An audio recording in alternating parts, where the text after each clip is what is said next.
Absolutely. Let's dive into 5 things you should stop immediately to start living a more fulfilling and empowered life. Negative self-talk. Put an end to the habit of criticizing yourself and focusing on your flaws. Replace self-doubt with self-compassion and remind yourself of your strengths and accomplishments. Embrace a positive mindset that encourages personal growth. Procrastination. Stop putting off important tasks and goals. Break down your tasks into smaller, manageable steps and tackle them one by one. By taking consistent action, you'll make progress and build momentum towards achieving your objectives. Comparing yourself to others. Cease comparing your journey to others. Everyone has their own path and challenges. Focus on your progress and celebrate your successes, no matter how small they might seem. Comparison can rob you of joy and hinder your personal growth. Fear of failure. Stop letting the fear of failure hold you back. Failure is a stepping stone to success, as it provides valuable lessons and opportunities for growth.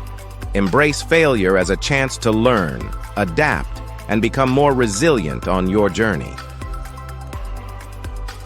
Unhealthy lifestyle habits.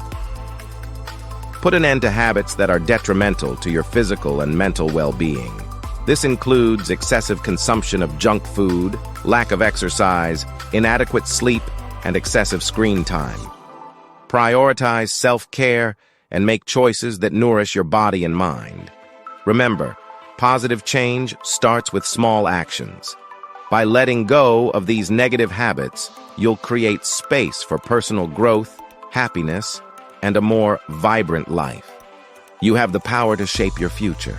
Start today.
The Danish landscape is characterized by flat, mild lowlands, with some hills, cliffs, and sand dunes, especially along the coast, but there are also many areas with hilly landscapes.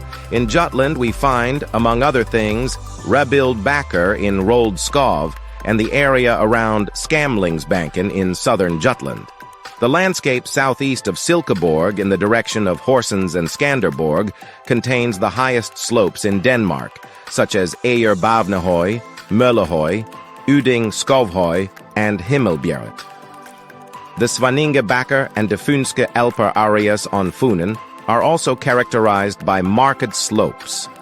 Møns Klint, on the island of Møn, is Denmark's biggest natural attraction. Geologically, most of Denmark consists of young deposits from the Cretaceous, Tertiary, and Quaternary. Most of the rocks are loose, and the ridges in the country were formed when glaciers during the last ice age pushed the loose rocks together into piles and ridges. Above Bornholm, the islands, Jutland, and out into the North Sea runs a bedrock ridge, the Funen Ringkøbing Ridge.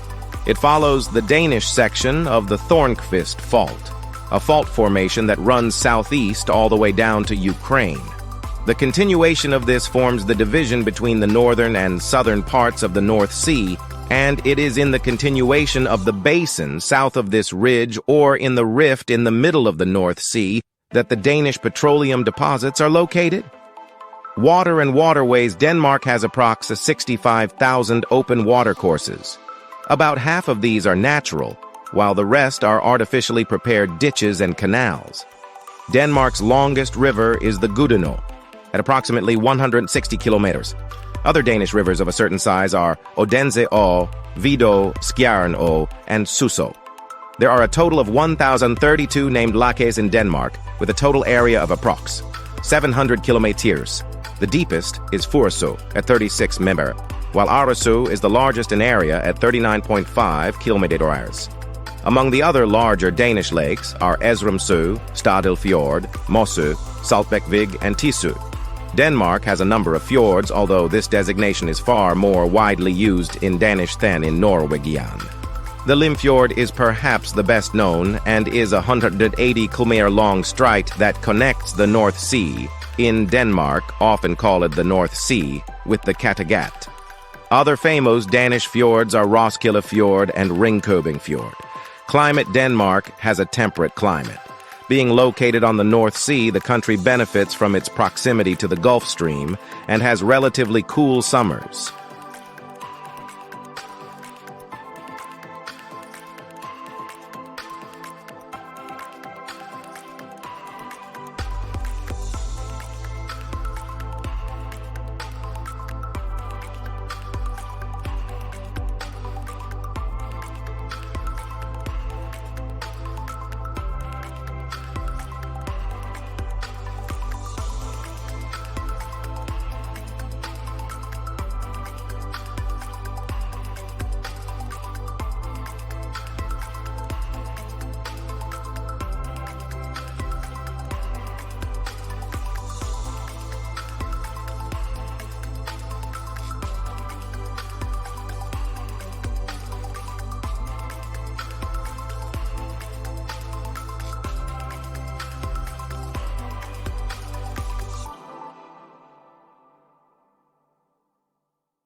From prehistory to the Viking Age, the gelling stones, called Denmark's baptismal certificate because of the inscriptions about Gorm the Elder, the first king of Denmark.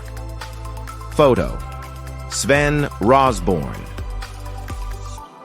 Danish prehistory began about 15,000 years ago, when people further south followed reindeer as they followed the ice sheet retreating further and further north in connection with climate change. At that time, reindeer hunters lived here, and they were replaced by groups of other hunter-gatherers who made their living by hunting, fishing, and gathering from the wild for millennia. About 6,000 years ago, the Old Stone Age was slowly replaced by the Neolithic. In 1800 FCAR, this was again replaced by the Bronze Age, and the Iron Age began in 500 FCAR. As early as the end of the Iron Age, around 1700, a strong central Danish power may have existed. Here, the colossal defenses of Danevirke and the Konghave Canal in Samsø could be a proof. However, most modern historians believe that Denmark as a geographic area should rather be perceived as part of the Frankish Empire during this period. Prehistory ended with the Viking Age as Danish Vikings began to ravage and trade across much of Europe. The Danish Vikings began to demand the so-called Danegeld, which meant that the English kings paid taxes to the Danish king in exchange for avoiding plunder. Danish and other Scandinavian Vikings figured as a major power in what is now Europe for most of the Viking Age, in part due to their strong fleets. Denmark in the Middle Ages. Danish history begins in the 18th century when the first written sources begin to discuss the conditions of the country. In this sense, the Viking Age is a transitional phase between Danish prehistory and medieval times, which became a period in which contact with the rest of Europe became increasingly important. Three conditions weighed heavily: the king's attempts to increase their domestic power, their attempts to expand the sphere of power abroad, and the dispute with the Hanseatic League. The internal power struggle was first between the nobles on the one hand and the royal power on the other. Later, it turned into a dispute between the church and the royal power. Attempts were made to create and maintain a Baltic empire, culminating in the Kalmar Union of 1397. Cooperation with the Hanseatic League was a commercial necessity, but also a constant economic problem. This citizen league had a great influence on the relations of Denmark and was at times the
Denmark has a mixed economy with a high degree of free trade, and the standard of living is above average in Europe.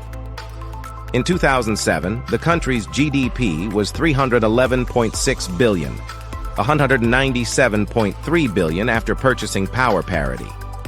45, according to the World Bank, Denmark. The Danish krone, currency code DKK, again divided into 100 øre, has been the currency of Denmark since 1874. Through the European exchange